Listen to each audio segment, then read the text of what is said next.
All right, let's get into Friday feedback. Super interesting data point to start with today.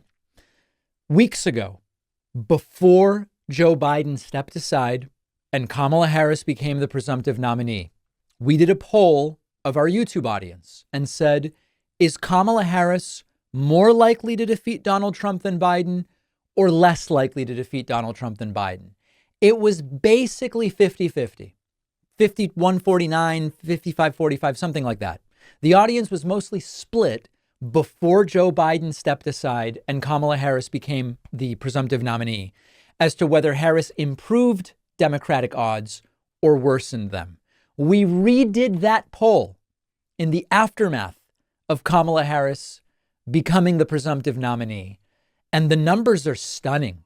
Based on 133,000 of your votes, 92% of you believe that Kamala Harris is more likely to defeat Donald Trump than Joe Biden. Now, there's two parts to this. The first part is how many people's opinions changed just because Biden stepped aside and Harris became the presumptive nominee. The feeling of it, in other words. But then part two is, are there empirical changes that would point more in the direction of Kamala doing better than Joe Biden? And the answer is yes, because if you look at the insane record fundraising numbers, that's a proxy to enthusiasm that suggests, hey, this might work out okay. If you look at the polling numbers in swing states and nationally improving significantly for Harris relative to where they were for Joe Biden, that's an empirical change that suggests, hey, this actually could be better with Harris rather than with Biden. So I think it's very interesting that becoming the presumptive nominee completely upended the view of our audience on who is more likely to defeat Donald Trump, but also circumstances on the ground have changed. Let me know your thoughts. 133,000 of you voting. Okay, let's look at a few other things now. From user Ding Gratz on Reddit saying Jon Stewart was right. This was an opportunity. I didn't see it at the time. I couldn't see it at the time, but goddamn, this is electrifying and absolutely surprising. Trump is in a corner and everything is coming fast at this obese, elderly criminal. Karma, if you're listening. Okay, so an anecdotal example of someone whose view on what makes sense to defeat Trump has changed since Biden stepped aside and Kamala Harris stepped in. However, not everyone is as confident. And so we'll look at another example. Here is a Reddit post from Pakman who says, can you reassure me how Kamala will mop the floors in a debate with Trump? I don't doubt it will happen, but I may not be 100% sure it will. I remember that Hillary did a good job debating Trump and did her best to point out his flaws as a human. The problem is Trump can deflect any sane argument. The way he uses nonsense to accomplish this is impressive, and not enough people acknowledge this. It seems we underestimate Trump's ability to bully anybody when we point and laugh at his remarks about sharks and batteries. She may have been a tough prosecutor, but I suspect Trump may be an even bigger bully. Everything Pakman says is right.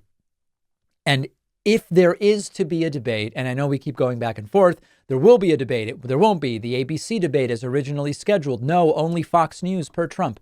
If there is a debate,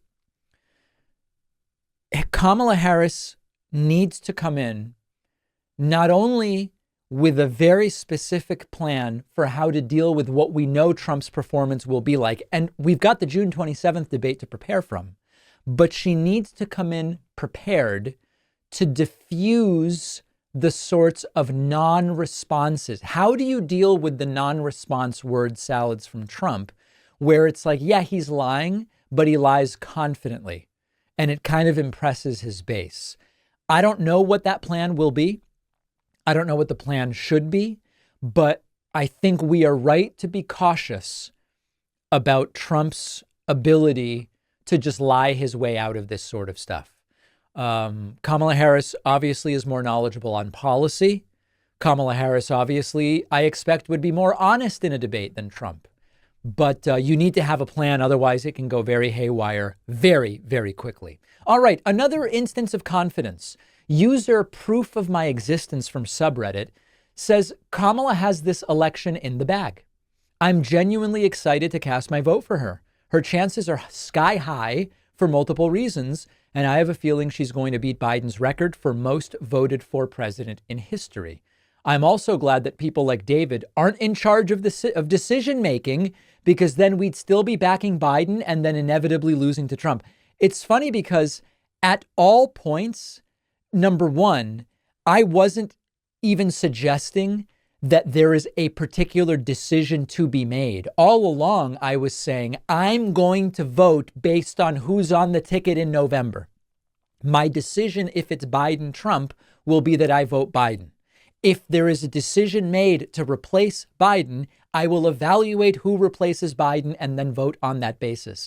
This is sort of like a revisionist history, suggesting I don't even know what, other than what I said all along, which is it's seeming unlikely that Biden will be replaced up until the point at which it started to seem like a possibility, which I told you right away, and half my audience was furious.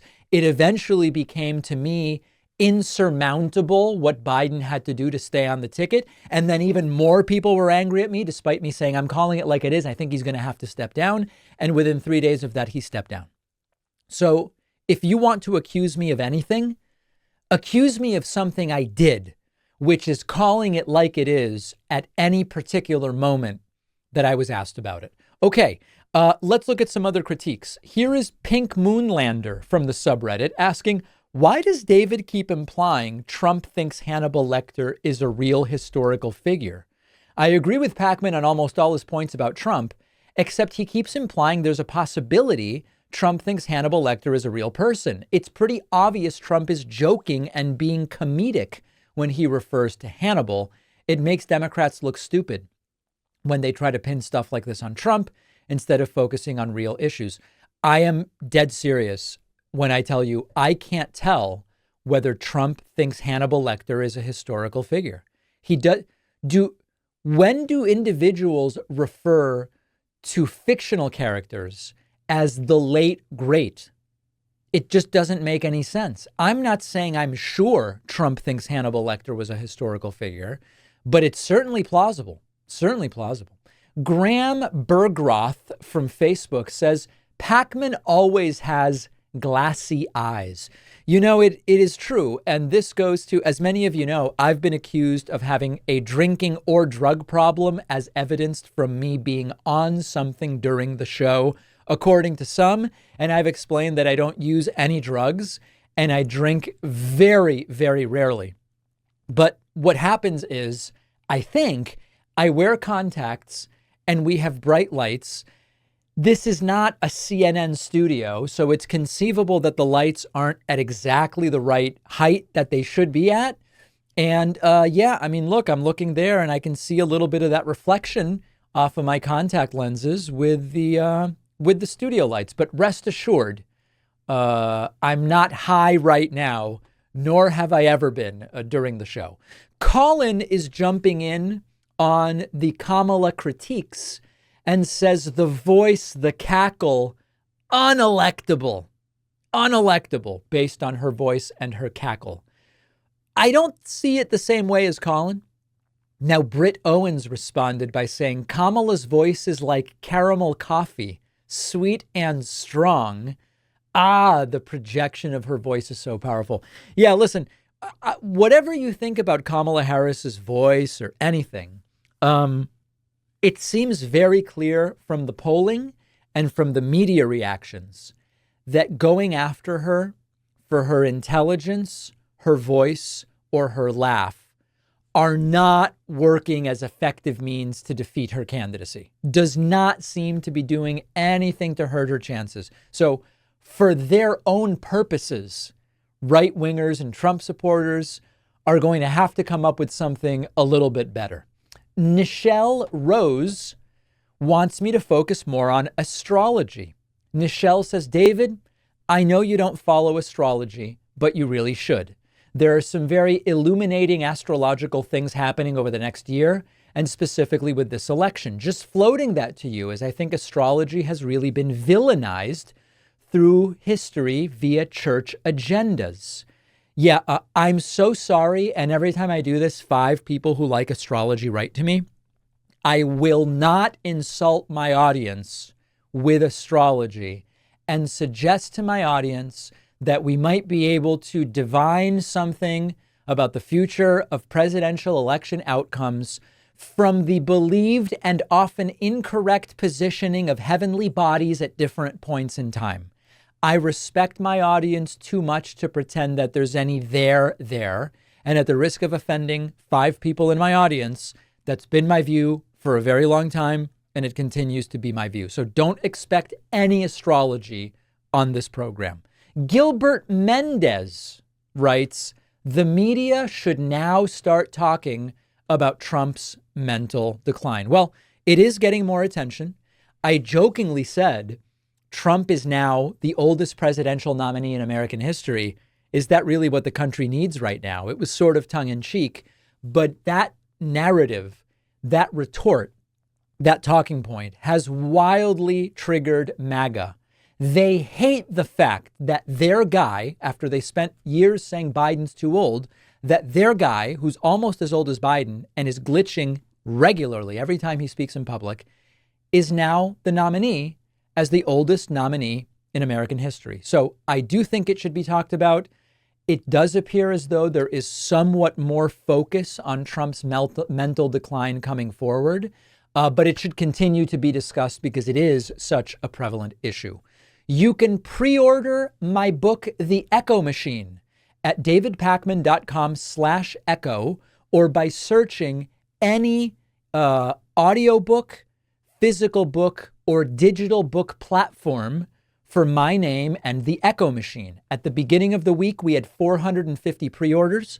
The goal is to get to 5,000 pre-orders before the book's release. That would make it, if we get to 5,000 copies at publication date, which is months away, the book would be considered a success, and it puts us in the possible running for New York Times bestseller list. 10K would be better than 5K, but we'll talk about that as we approach. So Monday, I will give you an update on order numbers. Please pre-order the book. There are 3 or 4 different planned goodies for those who pre-order, and everybody will be eligible for those regardless of when you pre-order. Signature elements are part of it, which are the number one thing. That's the primary thing people ask about. So pre-order anytime. Barnes & Noble, Amazon, bookshop.org, your local bookstore, anywhere. And I'll update you on order numbers Monday. I hope that you will be joining us on the bonus show momentarily.